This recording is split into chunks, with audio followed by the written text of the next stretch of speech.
Hello and welcome to my learning session of Defold. Today I'm not really sure what how it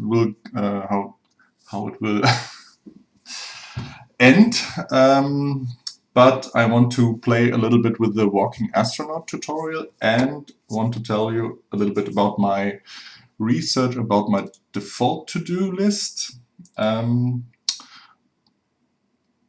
Wait a second.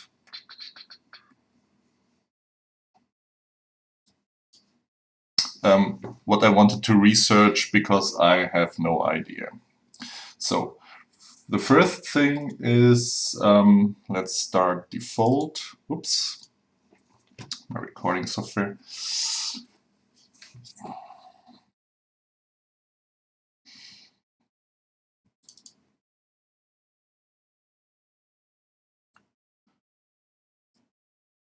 So the first thing I didn't know was the Vmass functions. Why they are using a normalized length squared in this at this point here, and I found out you could actually delete it and it will still work. So let's do this. For example, let's have a build. So the Astronaut is working really fine. And when I delete this here, build it again. Oops, no hot reload this time. The Astronaut will work almost the same, almost. It's a little bit, if you noticed, he should be a little bit faster when he walks diagonally. And why is that? That's because of the normalization. Let's undo this. And I'm really relearning a few things from my past school life. The thing is, this 3 lines from 15 to 17 is a check if 2 buttons are pressed, like the top and the left button, or the down and the right button, and so forth. If that happens, we get coordinates which are set to x and y. Not only y or only x, but both. So let's have a little bit of drawing. So if we, oh god, wrong paint tool. Let's have this, x and y. So, and this should be -1, 1, 1, -1. If not, it's not the problem. But if we only press the left or right button, we will have a -1 or 1. So if we press both 2 buttons, which are on different axes, we will get a point like here. So, and if you see every, let's have a different color. Oh, let's have blue. Why is it not accepting? Okay. So, and we use here, third year was a vector 3. Vector 3 means x, y, and z. Z is 0 by default in a 2D world. And if we go left with the astronaut, we'll have a vector, let's say, from -1 with a length of 1. If we press 2 buttons, we will have this vector, because we press up and left at the same time. Therefore, the point in the 2D space would be here. So, and this vector, if we draw, let's have another color. If we draw a circle with the radius of 1, let's have a circle here. This vector will be, is longer. So, and this is where this function right here comes into play, because this function calculates the length of the vector, which means if you look here, if we press up or down, we have always the length of 1. If we press 2 buttons, we will have a longer vector, taller, longer, length, I don't know, which is below 1. That's when this if condition will catch on. And we normalize the vector. And normalizing means every vector keeps its direction, let's say this angle here, but is shortened to get the length of 1. So therefore, after this calculation, this vector is, let's call it, shrink down to the length of 1, but is the same angle. So, and this means if we press 2 buttons at the same time and the astronaut is placed at the next step, at the next coordinates, he is a little bit slower. Okay, I think I go too fast. Okay, let's have from 15 to 17 we established this is happening, yeah. And the vmath normalized returns a vector 3 into here. So, and then we set the new position to that point. So, and there was another thing. Okay, yeah, and, I think I will lose my drawing if I leave the drawing mode. Okay, then another thing, because the length of the vector is now normalized, the x and y coordinates are smaller than 1, because every vector is described with 3 coordinates, x, y, and z. Therefore, this vector will have coordinates from around 0.7 something. We will see that in a second. So this is the x, and this is the y point. Therefore, it's not 1 and not 2. Not 2, minus 1. If we delete this section, it will still work, but the astronaut will be a little bit faster and diagonally, because if you don't normalize, he has just the points minus 1 and 1. Therefore, he's a little bit faster diagonally, and the normalization will make him the same speed diagonally, like if he only walks x or y. Yeah, that's about it. So let's leave this mode. What was it? D? Yeah, I lose my drawings. Okay. So this is that, and we can show it. Let's see. pprint self-dir. This is the incoming. When update is called, the input was already processed. Therefore, this function is handled before update, and therefore we know at this point when update is called if only one key was pressed or 2 or more. Therefore, we have the direction. Wait a second. The direction vector here. So, and we put something here if it is normalized.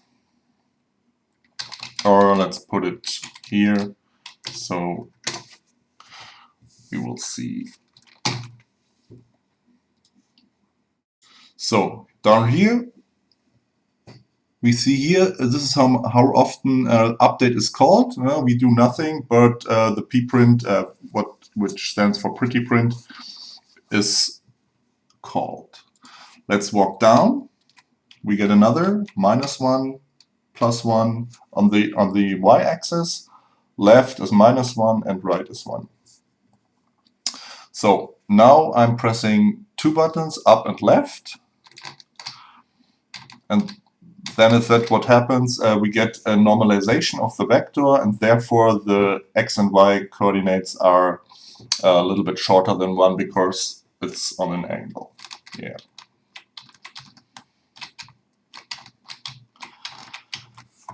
Okay, that's what I learned, or better relearned from my little math journey into the documentation. Yeah, and another thing was on my list was why length squared is used here.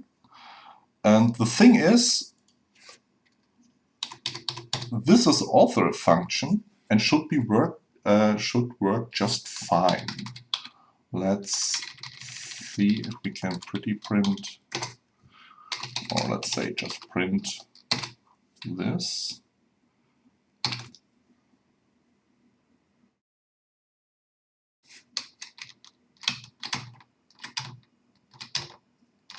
Ah, 1.4 is the length when we calculate the vector. That's because it's longer than 1 and needs to be normalized. So and because of the no, what I wanted to say is, wait a second, when I use length sqr squared, let's have a hot reload.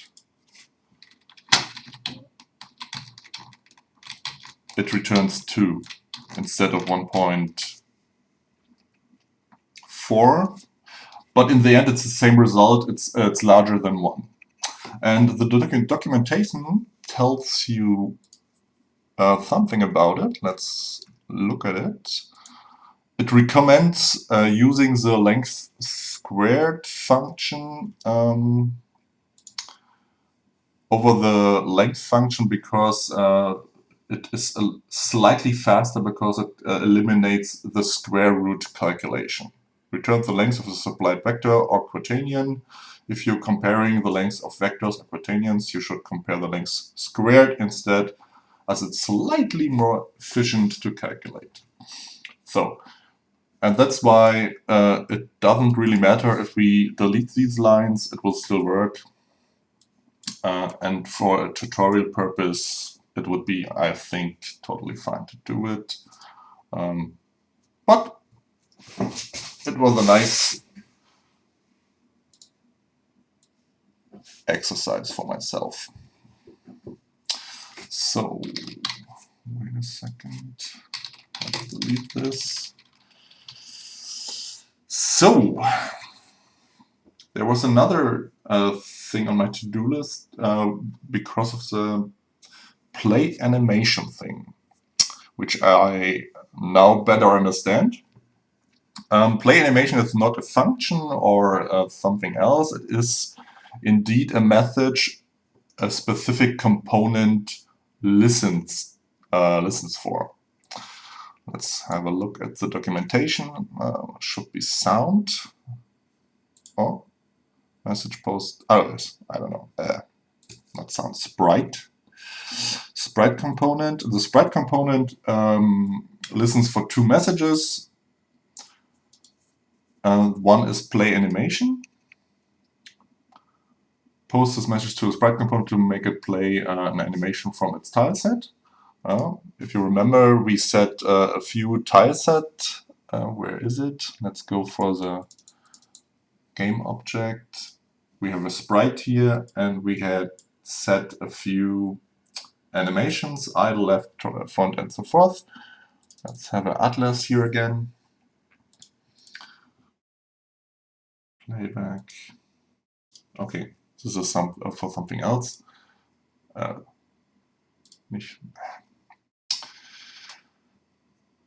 Yeah, in play animation, this sprite component listens to play animation, and with the ID, it will just start or switch over to this animation. Let's have a let's look what will happen if it can't find the animation. So let's hot reload. And what will it? Left should be fine. Right should unable to play animation since it could not be found. Okay, as expected.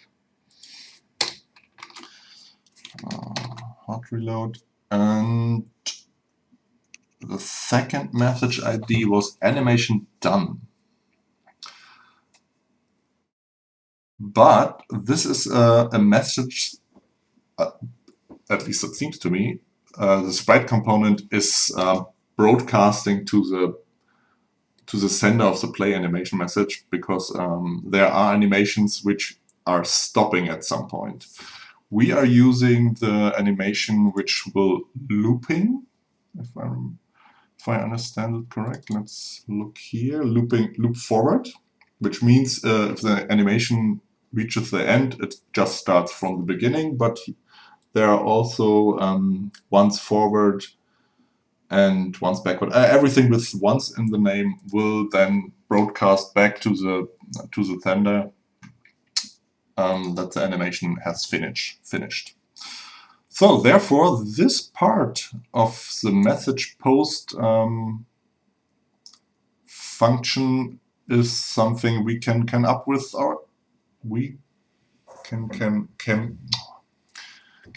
up with ourselves when we create our own components. Yes. So okay, let's see if we can. I want to wait a second. I had a to-do list for the walking astronaut, and one item was astronaut cannot leave the screen. And I remembered the first tutorial had something similar. Let's close it. I find it really not comfortable to just that it's not possible to just close a project and start in this in the project picker screen. I don't know if I haven't. I want to go back here and not close default all the time. But I haven't found something on a project which just leaves the project or close it. Project, no, just quit. Strange. Okay, and the spaceship had some restrictions over here, like min y and max y. And in the update function, there was a check if the spaceship would leave the top screen or the bottom of the screen. And if it does or would do, the Y position was reset to the min or maximum. I think we can use the same method at the walking astronaut to keep him within screen dimensions. So let's, I don't know, close default and open default again to achieve that. Let's see. Sorry, it's winter season and I'm coughing a lot. So, walking astronaut. So let's build again to check if the astronaut still can leave the screen. No. I'm going to the right and come back down. Alright, so main astronaut. Let's wait a second. The game project file had, if I remember correct information about the target size to 1228 and 768. Therefore, the min and max should be within. So I think we just play around with some values to find out what suits us best. Local min y.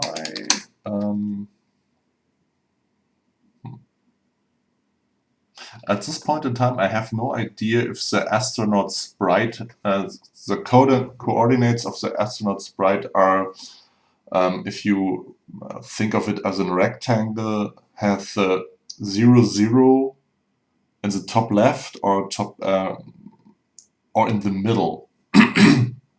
But I think it is the top left. So let's, and we also want that the astronaut is stays fully visible within the game, the play field, the game field, the game area. So therefore, the min y should be. I start with 0. Local max y. What was it? 768. Let's call it 700. Local min x equals start with 0. Wait a second, we could check not the atlas, but where was no main collection? This is 0, 0. Therefore, the max y should be, let's call it 700. Max y, oh, I was right. Min x is 0 and max x is, let's call it 1200. Local max x equals 1200. I think this, there should be, I assume there are constants or engine-wide keys which tell the script the currently used dimensions. Therefore, I think later, or when I advance to another level with handling or coding for the default engine, there should be something like screen, I don't know, x minus 70 or so. Therefore, that would mean the user could resize the the game screen to his or her dimension, and we still would achieve that the astronaut cannot leave the screen. Okay, at the moment this should be fine.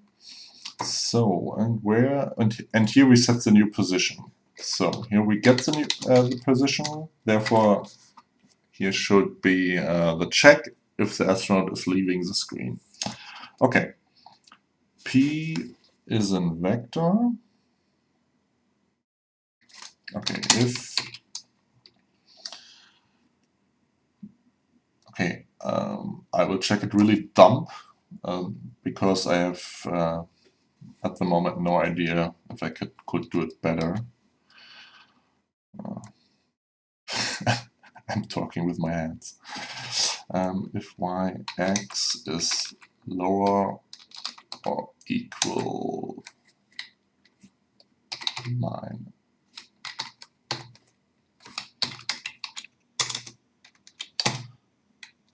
Is it best practice to... Oh, okay, it's a then syntax. And then px equals minus x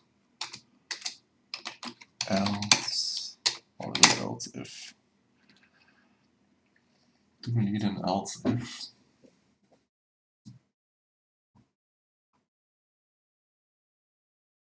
Let's check x first and y then. Oh.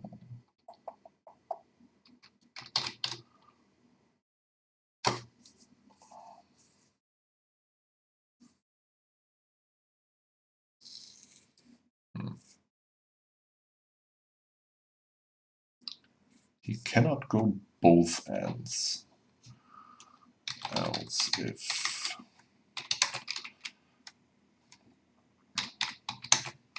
larger or equal max x, then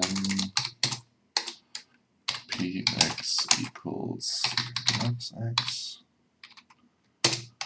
and now we check for the y-axis. Let's copy this.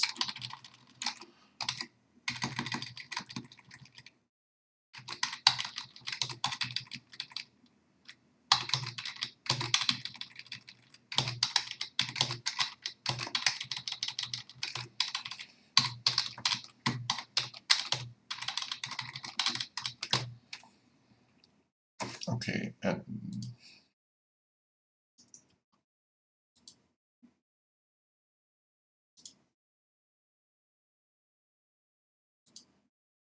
well, let's see what's happening. So, reload. Nope, wrong file. So, let's go to the left. Ah, that's what what I meant with we want to see the astronaut fully, but this would mean there's the sprite coordinates. Let's go to the... Oh, the top works fine. Ah, okay. This should mean that the coordinates of the sprite are in the middle. Let's check that. Astronaut.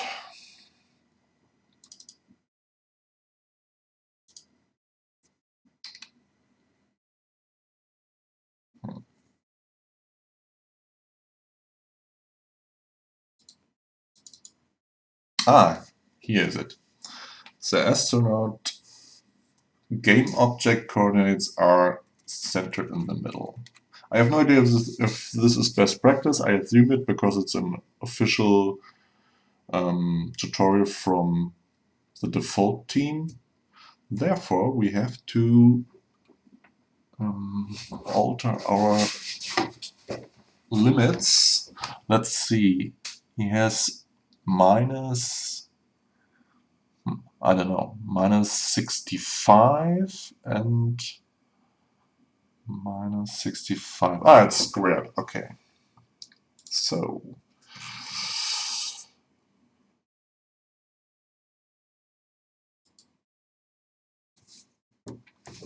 okay, this, let's have 70 here and 70 here. Quick reload. Oh, he's repositioned. And let's have it so that he cannot go here.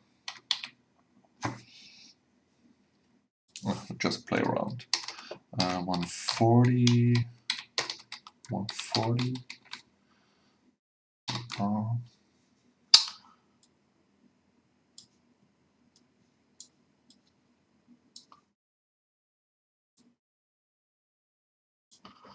I could calculate the correct numbers, but I'm honest with you, I'm lazy. Okay, to the left I think is X. Let's have 120. No, 120 looks fine.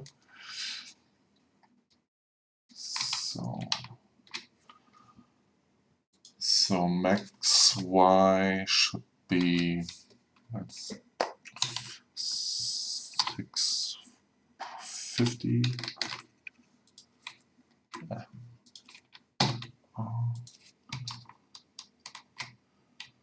On the other hand, he shall walk on the tiles inside, but his head can overlap. So let's have 700 again. I think that's fine too. So check the other side. Walkie, walkie, walkie. Okay, we need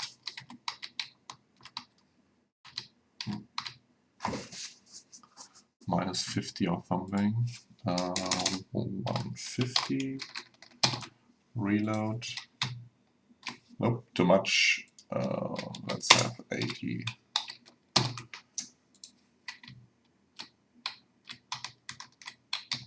Yeah. And this corner should be fine. Okay, our astronaut cannot leave the screen anymore. Job done. Let's have a plus here. Shoot the gun. I'm waiting for a tutorial what shows me how to trigger things. Make footstep sounds. I already, I have no idea if this will work or not, but I want to find out myself. And I searched for free footstep sounds. So this was one of the first pages which came up, and here was a sound. I think was it this?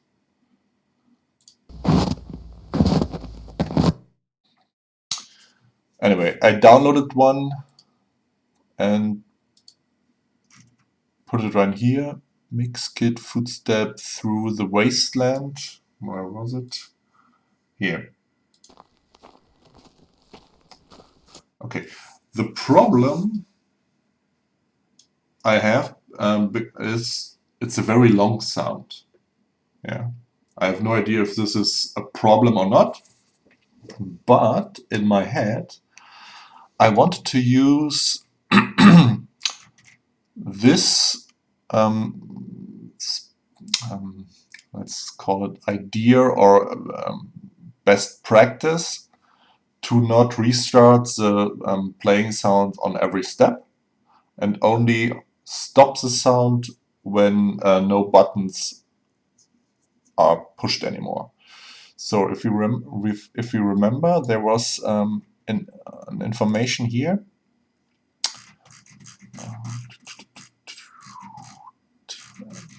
about the animation.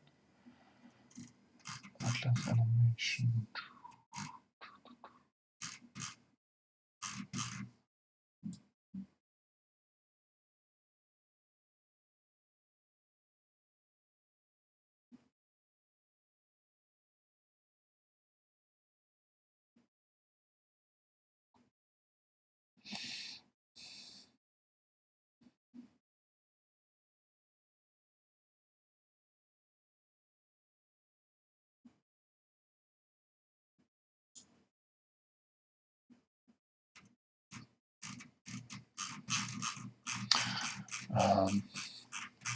Can't find the position. It was something about we have to check if the animation is not the same as before. If wait a second. To prevent the engine from restarting the animation every time. This is operator here. If the animation is, for example, if the astronaut is walking left, we have to check if it is another animation from left, so it doesn't restart the animation. Well, let's check what happened. That's fine. We cannot damage anything. It should be look weird now. Save, reload. Yeah. Now he's almost gliding because the left animation is always started and because the refresh rate is so fast. The animation, the atlas cannot move forward to the next frame because it's always told to restart the animation again. So, and I want to use the same approach, almost like in reverse, to play the walking sound. Okay, the basic idea is, let's scribble it down. I don't know if the syntax will be correct. If, oh, I see, I don't have to use parentheses. If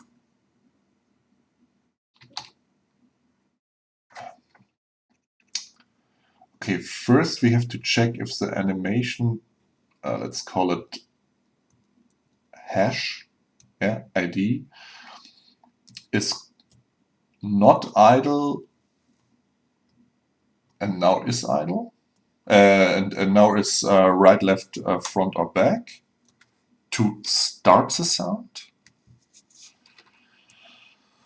How are we doing this?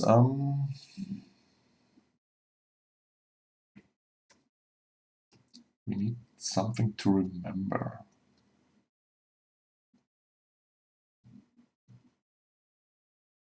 Current animation is set here, so therefore we may have to put it here. If self current animation equals hash idle,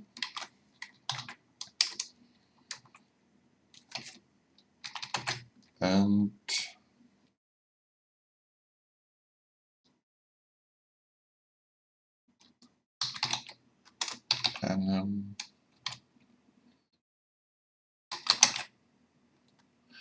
I'll have to learn operators.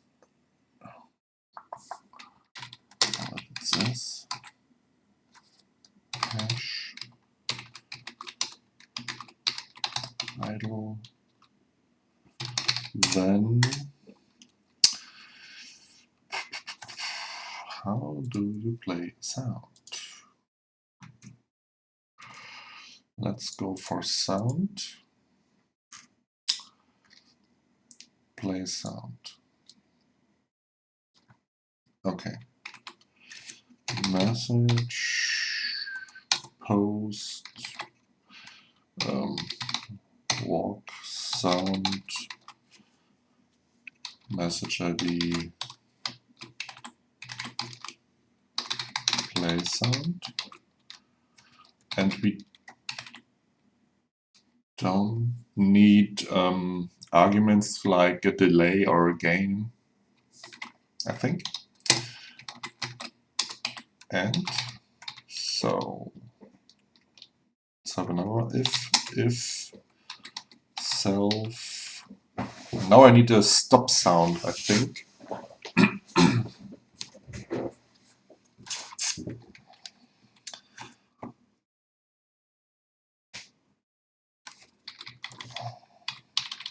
If self current anim not equals hash idle and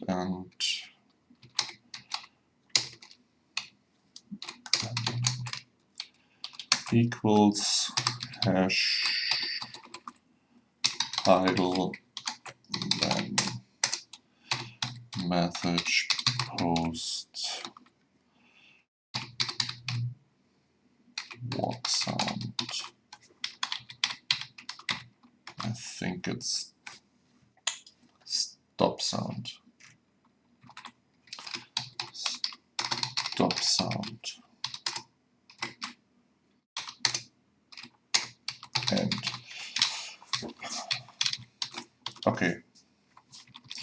And now our astronaut needs, I hope, a simple sound file. Add component sound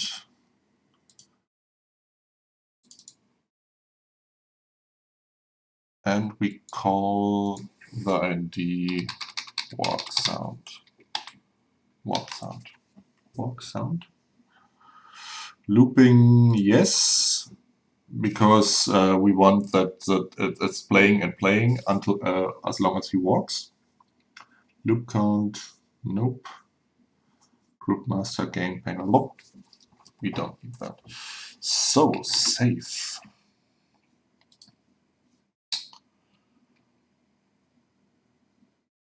Can we play the sound here?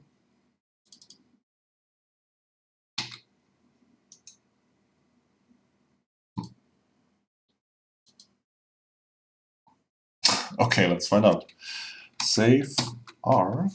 Oh, compilation field, then expected near ampersand. Okay, maybe they have n.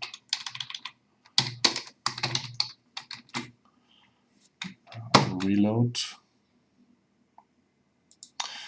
Okay, I have to check the lure.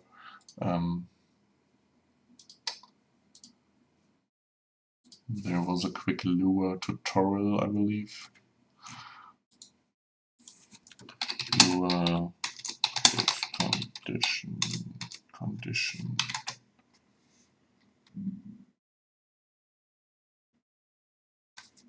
operators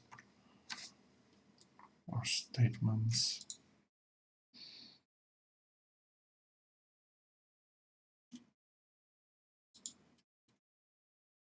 No, not logical expressions. Equal, equal.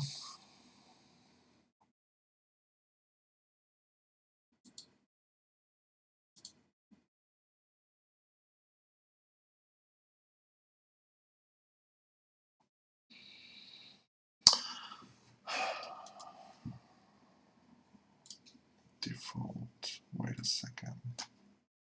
Tutorial. Nope.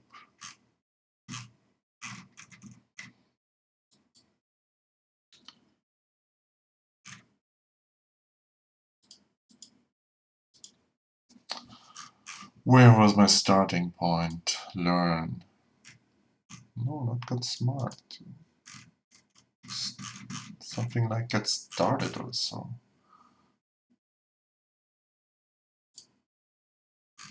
Okay, where to start? Default uses Lua.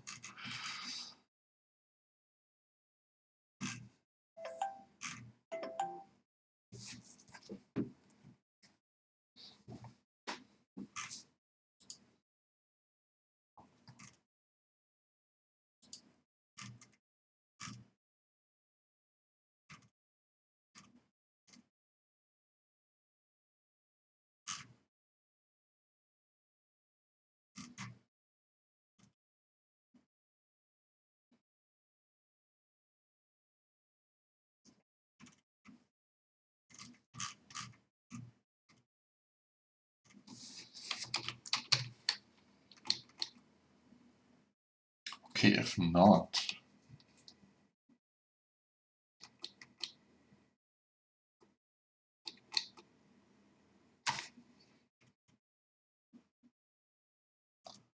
what is not equal? Flow control.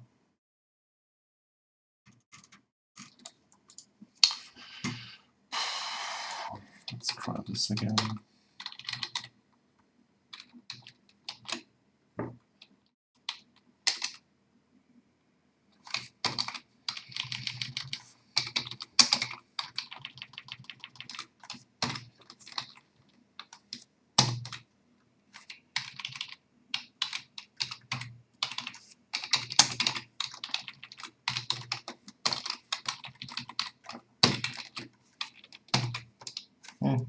Okay.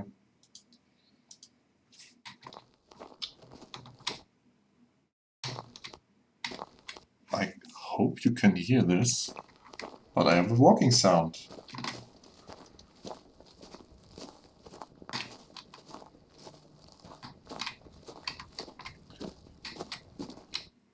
have to check it in the video at 45 mark. Okay, the stopping sound works just fine. The sound itself was, I don't know, 70 seconds long. Because there should be a problem that is... no, we set it up as looping.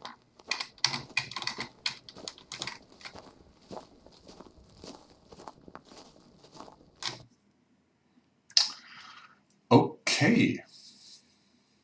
I kind of like the result. We have a sound, walking sound.